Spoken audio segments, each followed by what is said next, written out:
Thanks for sharing us in the conversation. We go straight to Nigeria, where aspirants that participated in the governorship primary of the All Progressives Congress in Kogi State are calling for immediate cancellation of the just concluded exercise for the selection of the party's candidate in the forthcoming gubernatorial election in the state. The plaintiffs, while speaking to journalists at the Federal High Court, asked the court to declare as unlawful, illegal, and invalid the purported direct primary election set to have been conducted by APC and which produced Ahmed Usman Ododo as the governorship candidate of the APC. The grouse of the aggrieved governorship aspirant was that the alleged unlawful selection of Ododo ran foul of Section 177 of the 1999 Constitution and also that of the party's constitution, saying the candidate emerged from an invalid primary election. And now joining us for this conversation, we have Yemi Ajayi, is a public affairs analyst. He joins us from Abuja, Nigeria. We also have Olaleko, is a political analyst, joining us from Lagos, Nigeria. Gentlemen, welcome to the conversation. All right, thank you so much for having me. It's indeed a pleasure to be on your show. Thank you for coming. Now, I'm going to start with you, Olaleko, and let's have a bit of background to why we're having these issues concerning the APC governorship primaries. So can you tell us more about the APC primaries in Kogi State and the incidents that led to the outcome of Ododo as the candidate for the APC in Kogi State? It's indeed a pleasure to be on your show. If you look at the genesis of this crisis, you will understand that since 1999, Kogi State is made up of 3 senatorial districts, which is Kogi East, Kogi West, and Kogi Central. And the east side, which is Igala, and also the central, which is the Ibira, have produced governor simultaneously at the different time. So, which means that remains the Kogi West side of the state to produce the governor. And you will recollect that even the current governor of the state, Yaya Bello, is from the Ibira side. So it's something that was shocking, to all the political, analysts to see that another party member from Kogi Central will also be part. Yaya Bello will still be handed over to another person for another Ibira man. And when you look at the Kogi West, we have the likes of Senator Smart Adeyemi, who at one time or the other has praised Governor Yaya Bello. You could recollect, go back to what happened, how, Smart Adeyemi find himself back into the APC. You know that Yaya Bello was initially in PDP. Smart Adeyemi was also in PDP before he moved back to APC and become the senatorial candidate. Is now in the Senate. So people are looking at that the next match of leadership will move to Kogi West, which is the minority, and this is the side that have not tasted leadership as far as Kogi State is concerned. But these, in totality, will take us to the fact that the kind of enormous powers that the governor of the state have, to the point that whatever they said is what is going to happen at the level of the party. And people are saying that in terms of fairness, I think we expect that Kogi West should be, the central district that should produce the next governor of Kogi State. Although there has been an issue about power is not being served a la carte, but yes, as it is, we must give these people, an opportunity to also to be part of leadership in Kogi State. I don't think this is going to be very, very good. Also, this might also damage the chance of APC from winning the November 11 governorship election. If you look at what's happened in PDP, Senator Dino Melaye from Kogi West has been picked as a candidate of the party. So there's going to be a lot of interest, but in politics, anything is possible. But I just feel that if we are talking about democracy that is going to be inclusive, we are talking about democracies that will involve the minority. If you are talking about democracy that is going to carry everybody along, I believe it is unfair to the people of Kogi West not to have produced a governor in the next gubernatorial election in Kogi State. All right, thank you so much, Laleko. You've read about the issue of inclusiveness in the party and also the issue of minority having a say in the party. And I'm going to bring this over to you, Yemi, because we're seeing a lot of grievances and people calling for the cancellation of the primary. So a primary was conducted in the APC and it brought about Ododo. So, but the aspirants are saying that it's going against the party's constitution. So for you, what were the things that went on in the party's primaries that you feel that went against, or if you're in that opinion, that went against the party's constitution? Okay, thank you very much. I don't know if you can hear me clearly. Yes, if you check the APC's, the articles, they're establishing it, there are contraventions, again, there was a very clear scheme of single selection of a candidate for this position. Let us be quite aware of the fact that Senator Dino Melaya is in this race and is a very, very heavy and a very strong person in Kogi State politics. He's not somebody that you just want to throw in the background like that. And again, the process that brought Ododo in is rather sharp and not clear. If people like Senator Smart at the I saw him in a video praising Governor Yaya Bello and all that, showing commitment. I felt like it was a bit of, or not bit, it was some disappointment for him, seeing the way the process went about, and the same thing to Abubakar. And what this just tells us is, to a very large extent, the electoral process in Nigeria is becoming worrisome even at the state level. And if you look at it critically, the question we should ask ourselves, this candidate that emerged has not really played strong political influence on the people of Kogi State. And like my earlier speaker, he was saying about the division of this politics, to Kogi West, this time around favoring Kogi West. We need to also ask ourselves, are we going to be playing tribal politics, or should be about a competent person in place? However, I think what we should also question now, imagine in Nigerian political space, is the process. So which I believe that is what they actually are fighting against. And I want to say ahead that I do not see people, coming to terms with it in the immediate situation. I expected that within the party, there should have been resolution before going to court. But of course, they've seen the handwriting on the wall that the party may not be able to resolve this issue. So we are just watching. Okay, I'm going to go over to Olaleko also again, still on this issue of the party politics going on in the APC Kogi State. And we're seeing a situation where the governor of Kogi State, Yaya Bello, has presented Ododo to President Muhammadu Buhari, and he has given him his full support, saying that he will do well to continue on the good grains of Yaya Bello. And now we're having these aspirants calling for cancellation. What are the prospects that probably this APC primaries in Kogi State might be reviewed? Ritual that we've seen in political, in Nigeria, it's a normal thing. There's no, look at it, there's no single governor that has not taken their candidate to President Muhammadu Buhari. It's just a normal thing. And the moment they do this, it is just a way of trying to validate the candidacy of INCO, to validate, in order to put to bed all the controversies that might have surrounded the emergence of short candidates. I know if you look at, like you rightly said in your report, that Senator Smart at the EMA have actually approached the court and give reasons why that primary should not stand. But it's just a way of governance, and it's not synonymous to Kogi. That is why we saw the same thing when the former governor of Ekiti State, where before they go to take their successor to Asoro. It's a way of trying to validate. But in the middle, in the midst of all this, it still takes us to the questions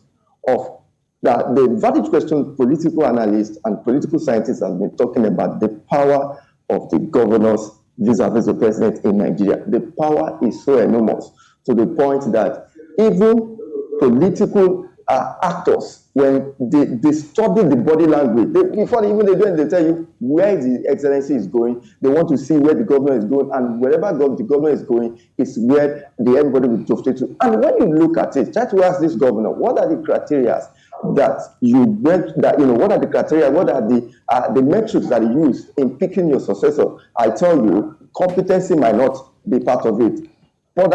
Possibly the larger criteria might be this person is loyal to me, is going to the word, it will continue the good work that I'm doing. It's just a way trying to say that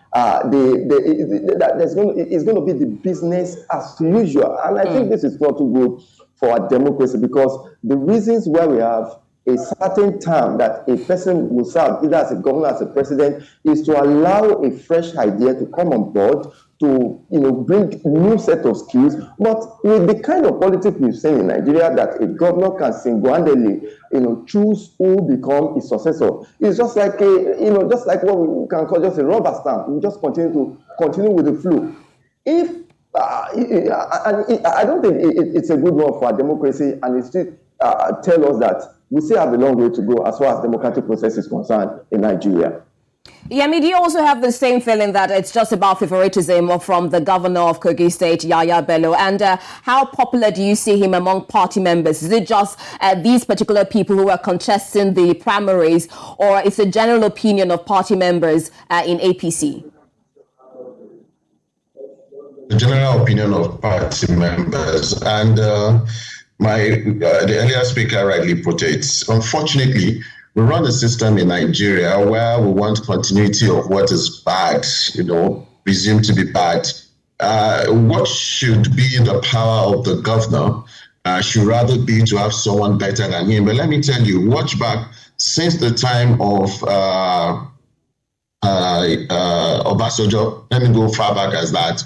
Even from the point of bringing in somebody like Yaradua, bringing somebody in like Goodluck Jonathan and all the way, most people want their successor to be people that can suck up to them, okay? So that at least they have certain level of control over them. Go and check the political history.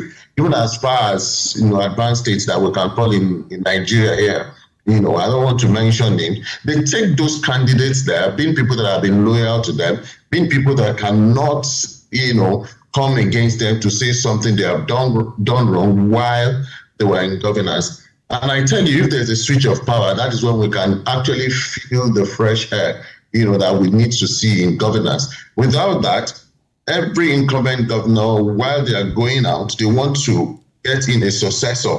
I mean, from the process we have seen in Kogi State, while they were still at the process of electing someone that should be their aspirant, the results had already been declared. And the question is, who conducted this election? Maybe they got alien or spirit to do it. I don't know. But again, I want to say that with this kind of politicking in the system, it will continue to create more decadence. It will continue to set the country or the state backward. And again, it will continue to cover up corruption and allow corruption to fester in a greater dimension. And if you're not careful, it will get to a point where every successor want to bring in another successor to cover his or her back. Then, it will go on and on and on like that. Then how long are we going to be in that situation? Unfortunately, if we continue that, we'll continue to go many years back while the world is advancing.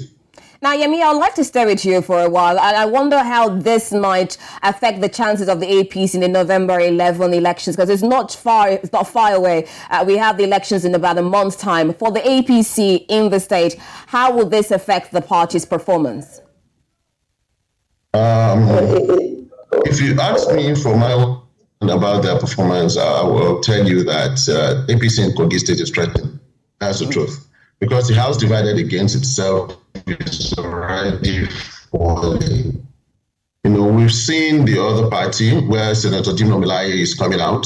And I'll tell you that, for free, Senator Dino Melaye is not joking about this. He's very serious about it, irrespective of what is happening within the PDP as a party at the national level.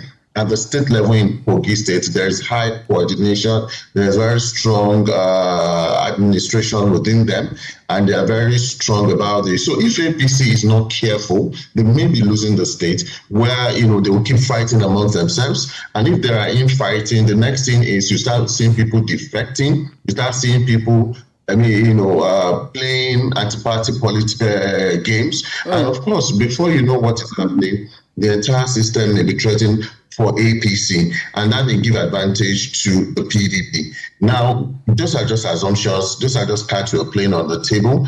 If the APC will want to really, if they're really serious about this, they should quickly call a meeting to address this issue. It's a very critical issue for them. And once this is being addressed, then they should be able to find a way forward. And I want to tell you, this candidate, Ododo, that has been brought forward, is not a popular person within the APC circle in the state. So bringing him up again raises so many questions for those who believe that they have put their sweat and blood on ground for APC in the state. So I think the gladiation is something that APC should be able to douse as soon as possible.